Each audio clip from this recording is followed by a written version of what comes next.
अयोध्येत आतापर्यंत 2.5 लाख रामभक्तांनी घेतलं दर्शन।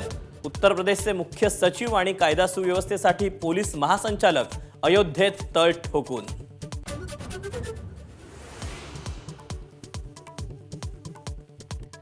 अयोध्येत प्रचंड गर्दी झाल्यानं योगी आदित्यनाथ तडकाफडकी अयोध्येमध्ये दाखल।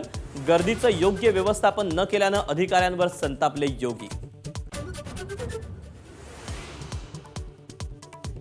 देशात 16 एप्रिल रोजी निवडणुका होणार। केंद्रीय निवडणूक आयोगाच्या पत्रानं खळबळ, तर प्रशासनाच्या तयारीसाठी तात्पुरती तारीख। निवडणूक आयोगाचं स्पष्टीकरण। राज्याच्या 6 शहरांमध्ये गृहनिर्माण सोसायट्यांमध्ये देखील मतदान केंद्र उभारणार। मतदानाचा टक्का वाढवण्यासाठी निवडणूक आयोगाचा मोठा निर्णय।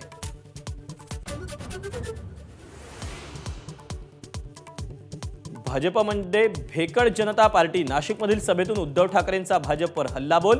राम भरोसे बस झाला, आता काम भरोसे मतमागा, ठाकरेंचं आवाहन।